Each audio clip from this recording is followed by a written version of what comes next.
Mas eu não poderia ir embora sem deixar uma palavra que veio ao meu coração e que traz o tema do resumo do Evangelho, a playlist lá nos vídeos, resumo dos Evangelhos, vida em abundância. Claro, por óbvio, quando vim de lá, não fui trabalhar, fui dormir um pouquinho. E eu acho que eu me acordei ali pelas 9. E me acordei com isso aqui no coração. Olha só que interessante. João capítulo 10, versículo 10. Eu dei um tema, vida abundante. E João capítulo 10, versículo 10 diz assim: o ladrão, pensa que é o diabo. Não, é o ladrão. Não tem nada de diabo aqui. O ladrão vem somente para roubar, matar e destruir. Então, diz Jesus, vim para que tenham vida e a tenham em abundância, em plenitude. Coisa maravilhosa, né? É interessante porque esse versículo está inserido aqui dentro do capítulo 10 de João. E o capítulo 10, quando a gente lê, porque entenda uma coisa, o capítulo 10 não, o seu contexto está lá no 9. Tudo começa, o texto original, que não tinha capítulo e versículo, porque quando o autor escreveu nos pergaminhos, não tinha capítulo e versículo. Isso é uma invenção aqui, depois, moderna, para ficar fácil de encontrar. Onde é que está escrito tal coisa? Aí vai lá, é moderno esse capítulo e versículo. O escritor original não tinha capítulo nem versículo. Entenderam? Então ele escrevia em sequência. Ele tinha parágrafos de instruções, com textos completos. Então, esse versículo 10, ele faz parte do contexto de tudo aquilo que nós lemos no capítulo 9. E quando você vem lendo lá, o capítulo 9, ele inicia-se lá com a cura de um cego. Entendeu? E que vai resultar em tumultos. Algum problema? Tudo bem? Olha lá. Então, esse cego, ele é curado por Jesus, e isso desperta lá o ciúme dos religiosos, que vão fazer com que nasça ali uma perseguição contra o cego, o pai dele, e contra Jesus. E aí vai chegar, quando passa para o capítulo 10, se você for estudioso da Bíblia, você vai entender que não é uma separação. Aí continua todo o capítulo 10 dentro do mesmo contexto do 9. Entende? E quando Jesus chega aqui e diz que o ladrão vem somente para roubar, matar e destruir, o que Jesus está colocando aqui é uma palavra a respeito dos falsos pastores, os falsos profetas, os falsos mestres.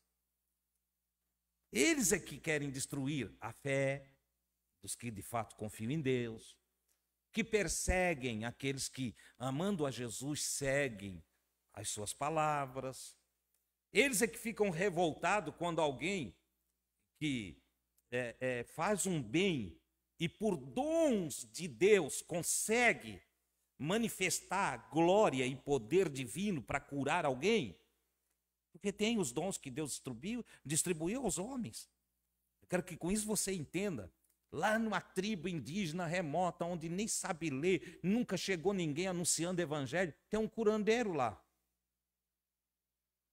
Tem um curandeiro. Quem é que deu aquele dom para ele? Porque se for entre os evangélicos, é o diabo que usa ele.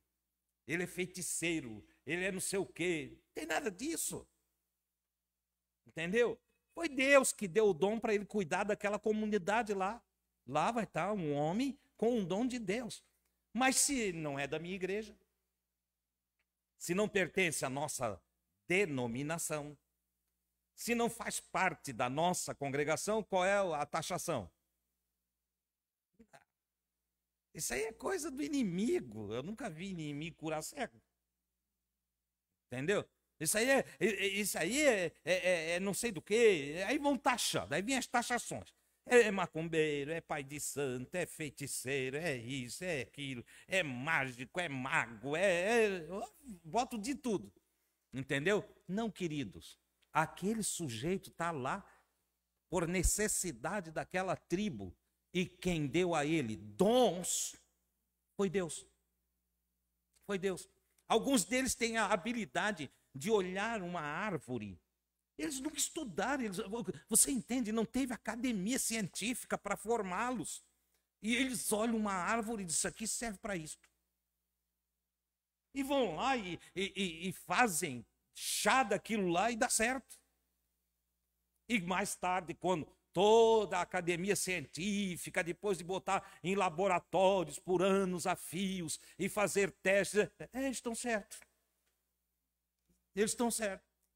Eles ganharam naturalmente, organicamente, nasceu com eles essa percepção. Aquilo que a ciência precisa fazer, gastar fortunas, milhões, bilhões, né? E para descobrir, ele já sabe naturalmente, dom de Deus. Você entende?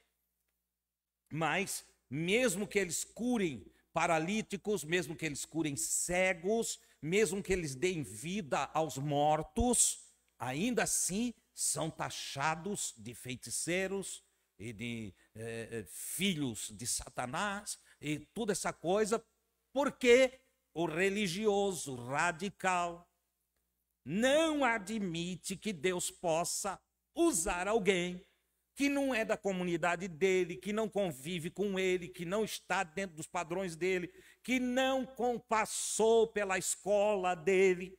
Eles não admitem. Foi o que fizeram com Jesus. Começaram a dizer que Jesus não era de Deus e tal. O cego ainda dá uma paulada neles, porque dizendo-se sábios, tornaram-se loucos. Esse aí não é de Deus, porque dá glória a Deus. Aí ele disse, glória a Deus. Mas ele não é de Deus. Pois é, aí é que está o mistério. Ele não é de Deus e me abriu os olhos. E vocês aí são de Deus e nunca me abriram os olhos. Você está entendendo? Isso acontecia com o Zé do Aipim, com a dona Marcolina, que morava aqui, que benzia os outros. Não é do diabo, porque ela é benzideira. Ei, porão as mãos sobre os enfermos e os curarão. Entendeu?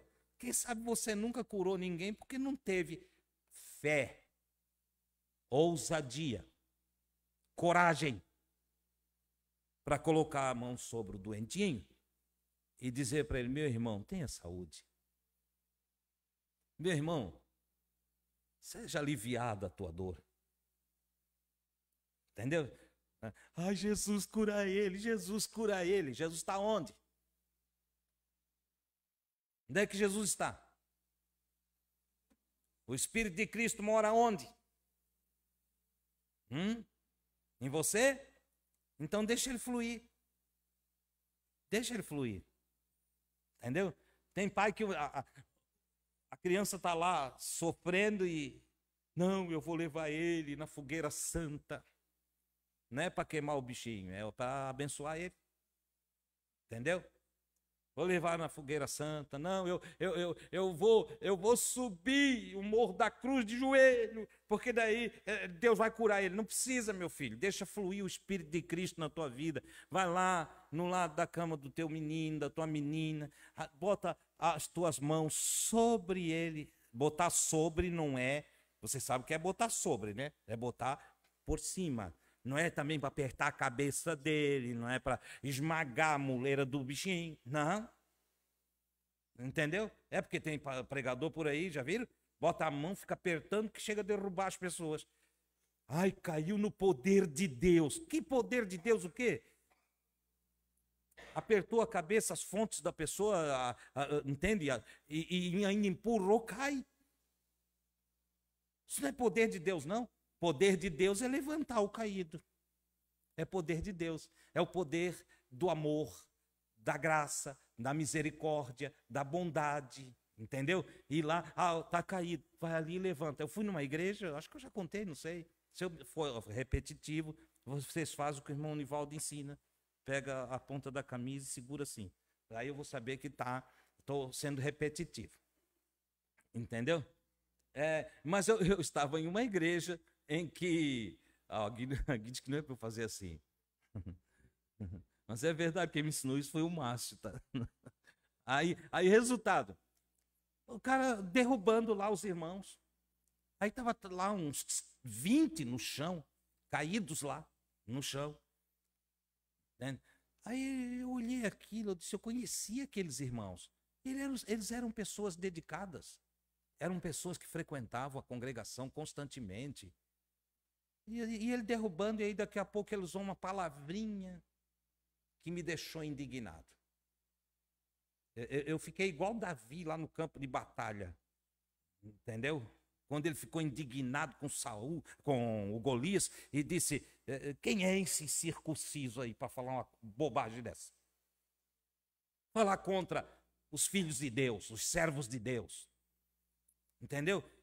A palavrinha que ele usou disse, não, crente endemoniado aqui, porque estava tudo caído, ele derrubou. E ele disse que os irmãos estavam endemoniados. Eu fui atrás dele. Passei pelo primeiro irmão. O irmão estava lá no chão assim, glória a Deus, de olho fechado no chão, deitado. Eu peguei ele pela mão e disse, irmão, levanta, em nome de Jesus, levanta. Aí fui no outro e fui levantando. Quando ele olhou para trás, o que eles tinham derrubado estava em pé. Aí ele disse, irmão, não dá para fazer mais nada aqui, porque tem gente incrédula aqui. Eu disse, não, o que tem aqui é gente que tem discernimento. Você está errado, aqui não tem ninguém endemoniado, não. Você está entendendo? Porque a gente tem que ter coragem. Fé é o quê? O que mais? O que mais? Tem que decorar isso, Fidelidade, coragem, confiança, ou confiança e coragem. Você entendeu? Isso é fé. Irmão, eu creio em Deus, mas eu não sei se eu vou vencer. Isso não é fé. Isso é medinho. Medinho não é fé. Entendeu? Irmão Deus, nós estamos numa campanha de oração aqui em casa para ver se Jesus faz alguma coisa. Ei, não vai fazer nada. Isso não é fé. Fé é diferente. Fé é ousadia, é coragem. Olha, irmãos, nós estamos passando por uma situação difícil. As coisas estão muito feias. Eu olho para lá, vejo nuvens negras e aqui diante de mim, entende? Está um mar revolto.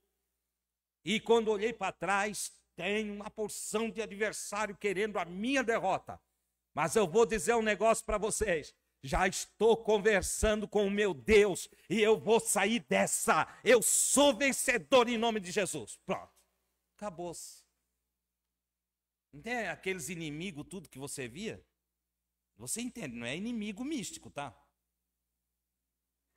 Você já sabe, você que já aprendeu comigo, não é inimigo místico, não. Demoninho desse tamanhinho, e chifrudo, e não sei o quê. Não é disso que eu estou falando, isso aí é bobagem.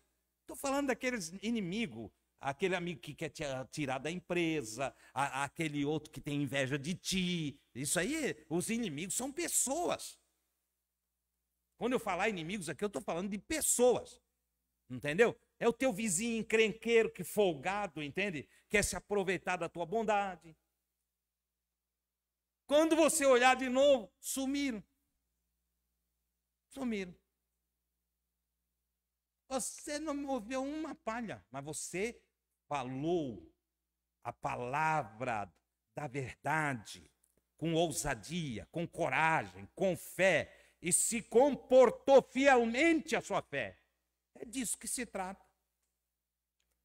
Este cego do capítulo 9 do Evangelho de João, Esse cego ali foi um cara ousado. Ele estava diante de vários inimigos. E os inimigos que estavam agredindo ele com palavras e ameaçando ele, para ele não falar no nome de Jesus. Sabe quem eram? Padre, pastor, sacerdote, cardeal, bispo, diácono, presbítero da igreja de Israel. Era a cúpula da igreja. Eles eram os inimigos. Eles eram os satanases. Eram eles. E aí o cego ficou firme. Disse, olha, o negócio é o seguinte. Ele me curou. Ei, tu é todo formado em pecado. Olha só. Não tem nada, não quero saber. Se eu sou em pecado, se não sou em pecado, ele me curou. Ele me abriu os olhos. Isso é coragem. Isso é coragem. É não afrouxar, entendeu? Para os bobalhões de plantão que querem dominar a sua vida, que querem controlar a sua vida, que querem ditar negatividade para você, que querem levar você a desacreditar de Deus. E às vezes eles não fazem isso abertamente, como estava acontecendo ali. Às vezes eles fazem de outro jeito. Deus não está se agradando disso que está fazendo. Você vai plantar batata no asfalto quente? Está pensando o quê? Quem é tu para falar em nome de Deus a meu respeito? Você está entendendo? Tenha coragem. Seja firme. O homem saiu dali porque expulsaram ele de lá. Porque a igreja é assim, quando não te domina, quando não te bota um cabresto, entende? Quando não consegue dominar você, ela te expulsa. Vão tirar ele daqui, vamos expulsar, vamos excomungar. Você sabe o que é excomungar, né? Vamos excomungar ele. O que é excomungar? É excomunhão, né? Não participa mais da comunhão. Outra, tem igreja, vamos excluir. Outras, vamos botar na disciplina 6 meses. Se ele ficar quietinho, a gente deixa ficar aqui. Se ele começar a conversar com um com o outro dessas coisas aí que Jesus fez com ele, então nós pedimos para ele se retirar daqui, nós vamos correr com ele. E corre mesmo, e odeia. Foi o que fizeram lá. Aí esses camaradas é que Jesus chama de ladrões e salteadores. Olha só. Por isso que o versículo 10 aqui está falando deles. Entende? O ladrão de felicidade, o ladrão de liberdade, o ladrão de amizade, o ladrão de companheirismo, o ladrão de família, o ladrão de recursos, os ladrões. Eles vêm para roubar primeiro. Querem roubar a tua felicidade, querem roubar teu bem-estar, querem roubar tua consciência, querem roubar tua mentalidade, querem roubar tudo, porque eles querem te escravizar. Porque bom para eles é que tu não saiba nada. Eles me odeiam. Porque eu fiz promessa a Deus que eu ia falar toda a verdade para todo mundo que me ouvisse. Então eles me odeiam. O Adilson Mianes, vocês cuidam com ele, hein? É um herege. Chamaram Jesus de herege. Ele abriu uma seita. A seita daqueles do caminho. Chamaram Jesus de seita. Os que estavam com Jesus de seita.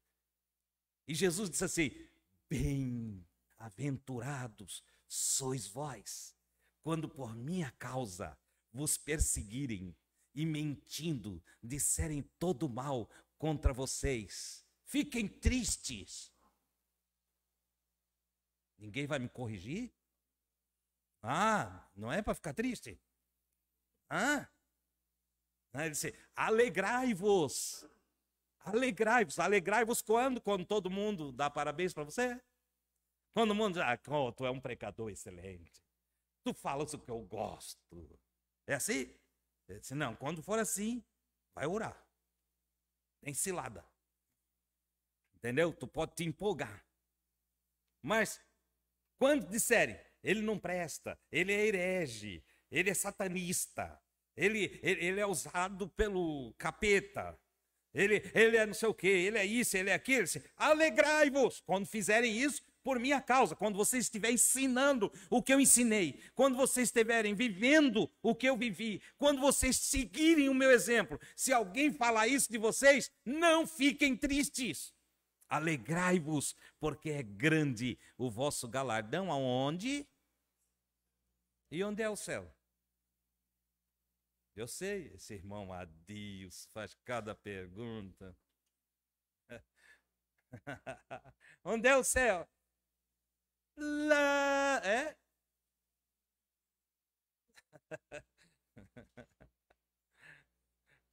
Onde é o céu? O que é o céu? A imatéria. O céu, ó, faz parte de mim, faz parte de você.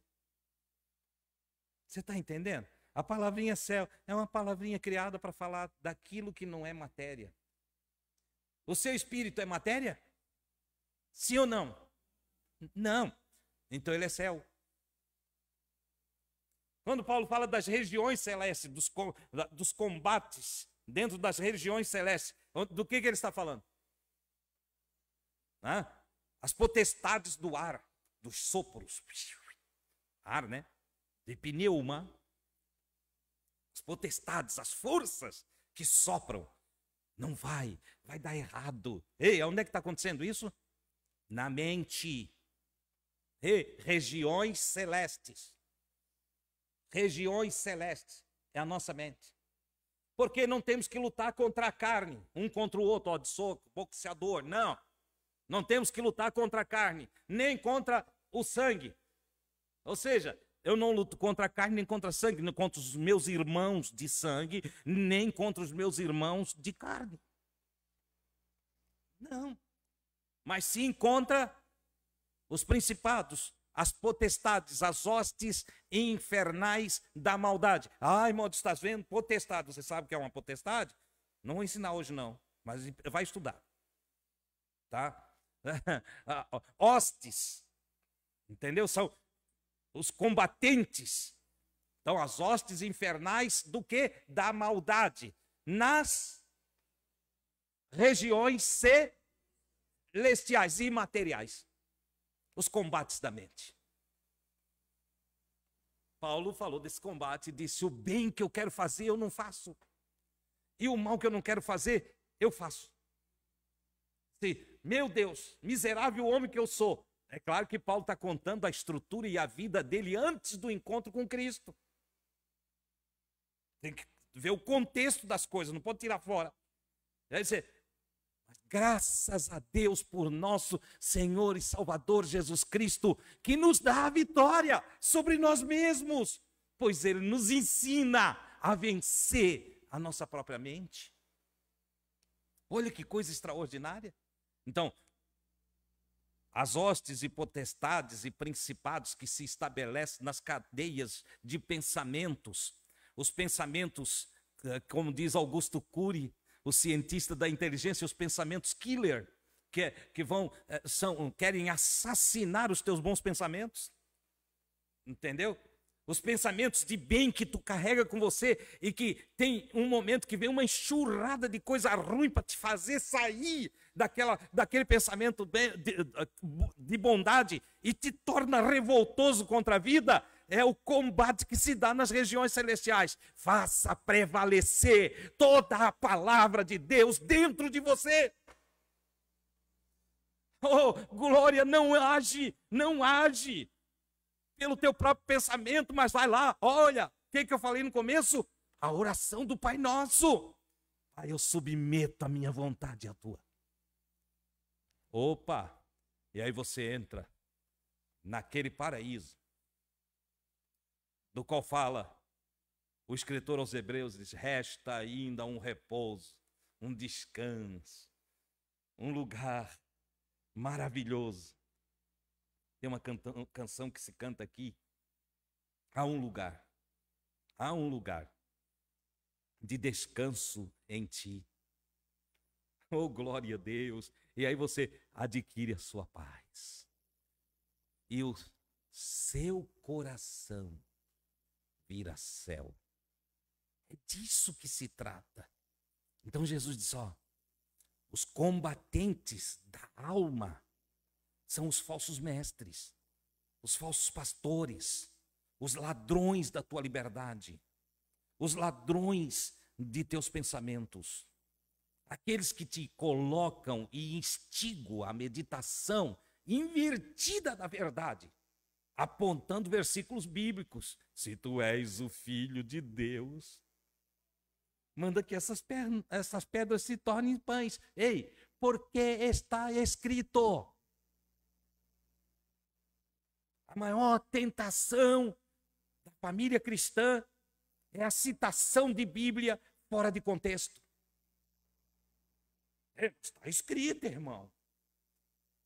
Irmão, mas está escrito capítulo tal, versículo tal.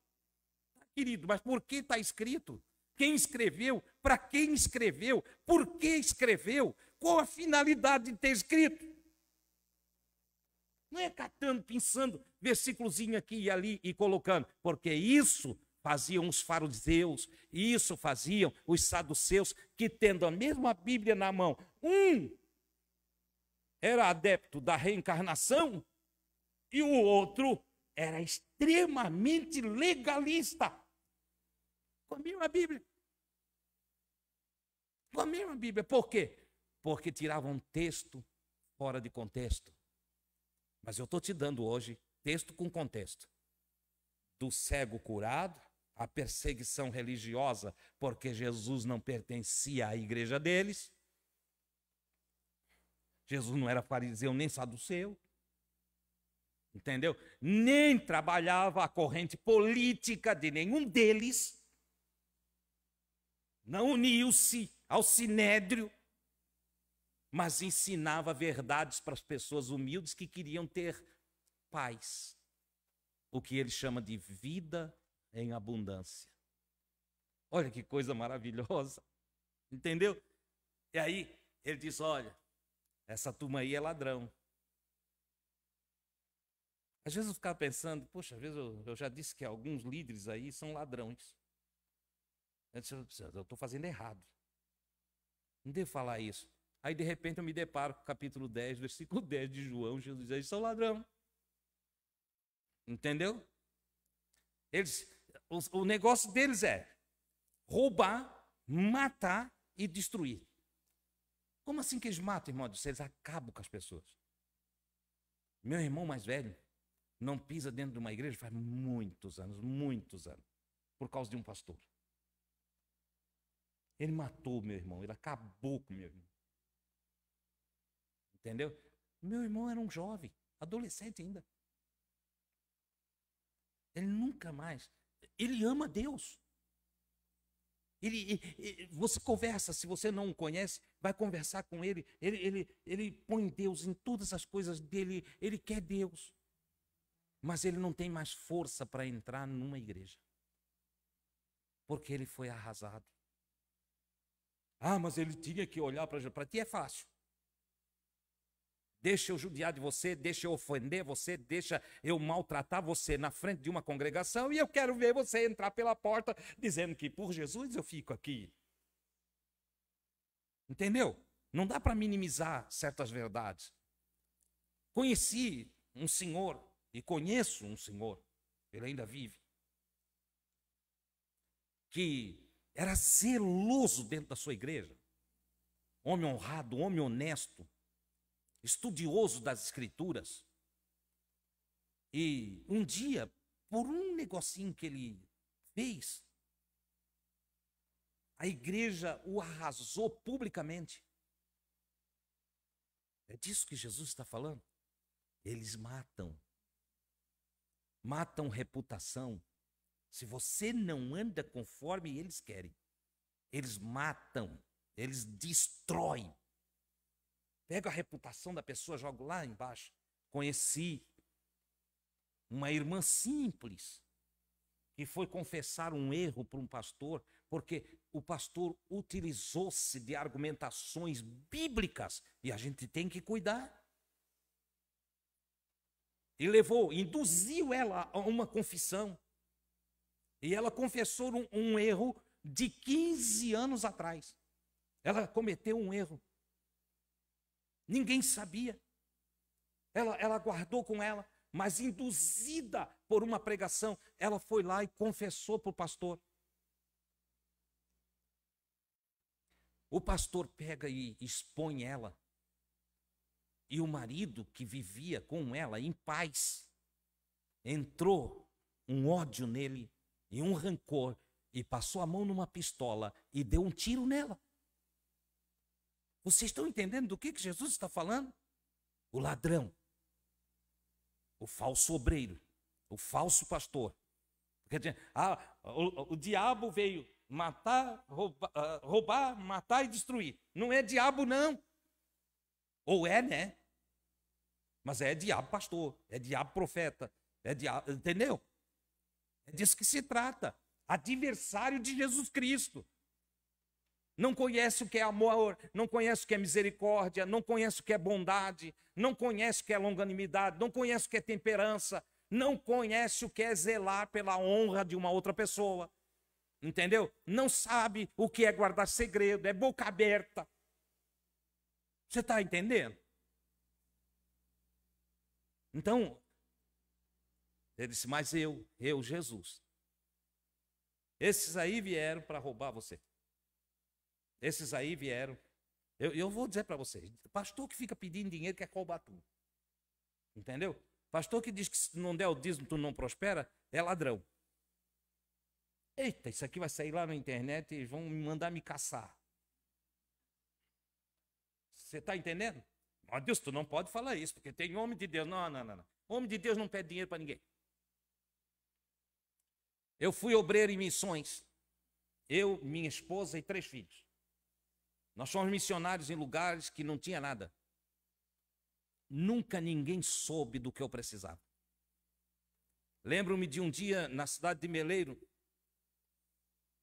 que combinaram lá o uniforme das irmãs que frequentavam o chamado círculo de oração.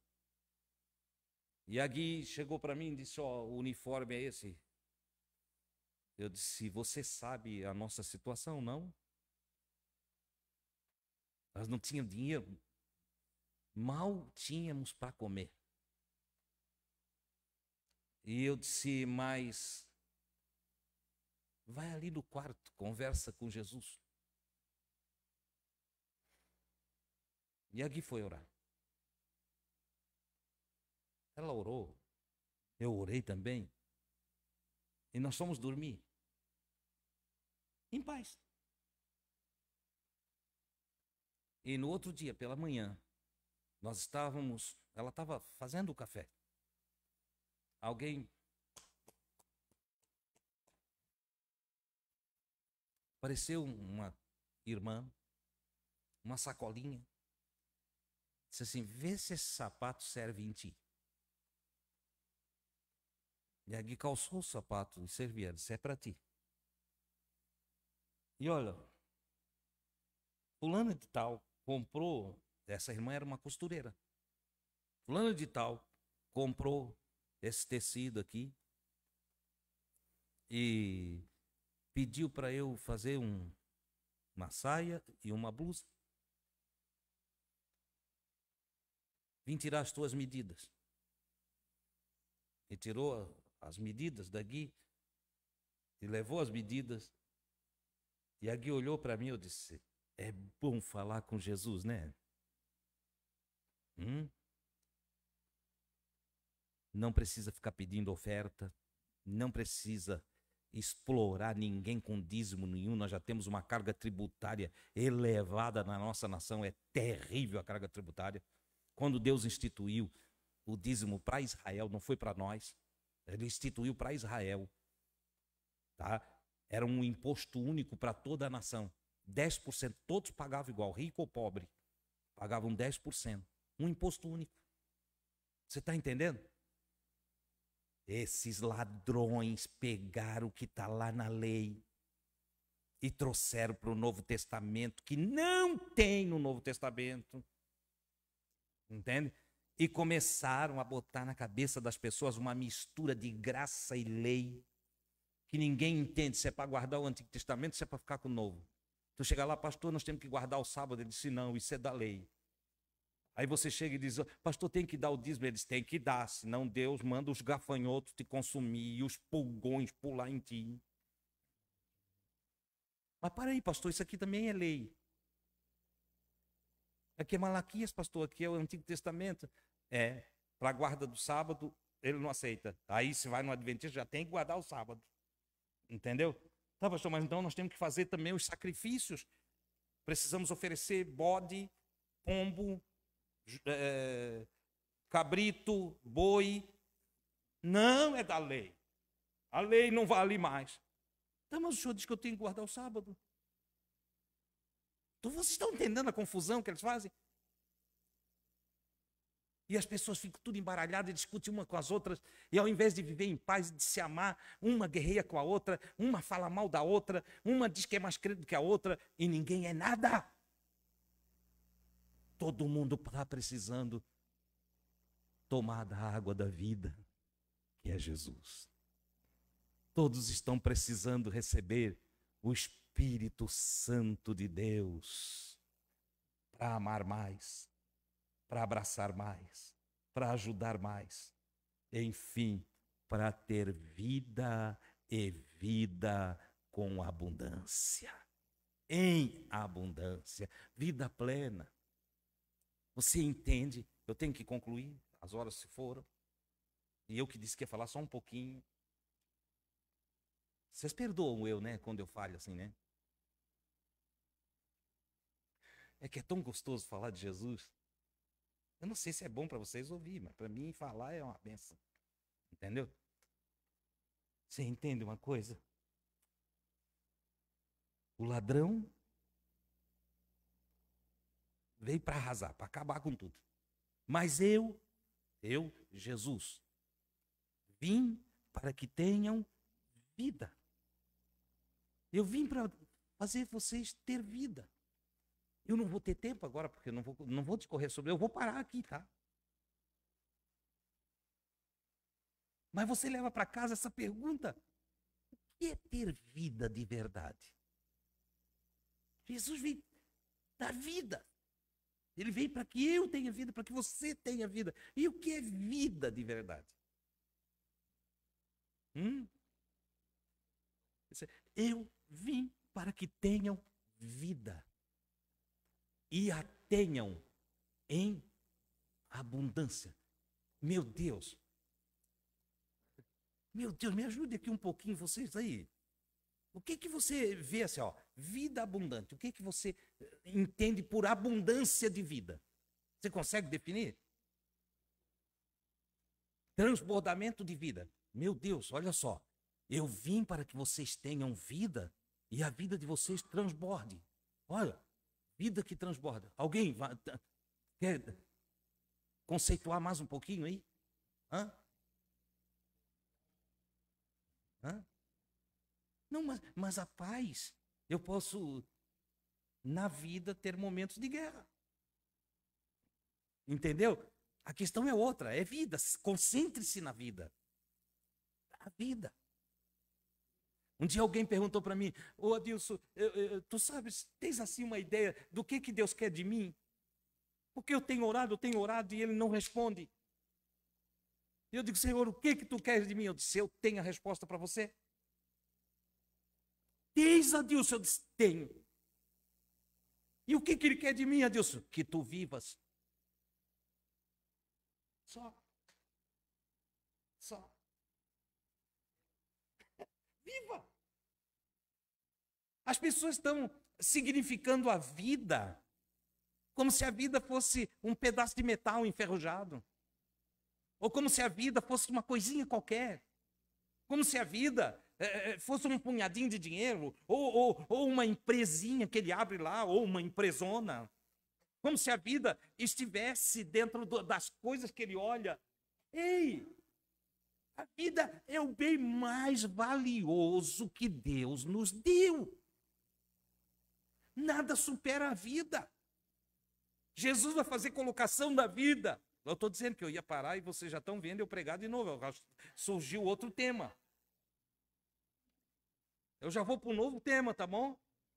Olha lá. Ei, Jesus, ele foi significar a vida. Ele disse assim, ó: não é a vida mais do que o corpo?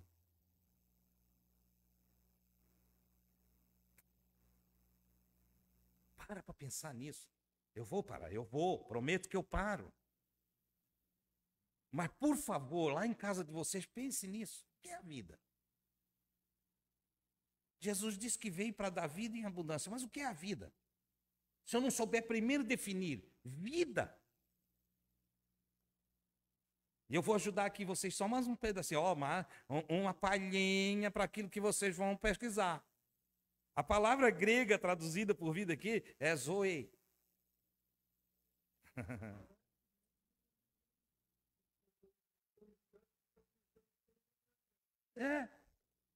Não tem abundância, né? Tem gente, o Enio está colocando que tem pessoas que tá sobrevivendo, estão dizendo, eu estou sobrevivendo. Sobrevivendo está numa condição de pobreza de vida. Mas Jesus está falando de abundância de vida. Vida, como colocou o Anderson, transbordante. Uma vida, é tanta vida em mim que sobra para repartir vida com outros. Isso é abundância, é plenitude de vida. Jesus, eu vim para isso. Então vocês têm que aprender a ter cuidado.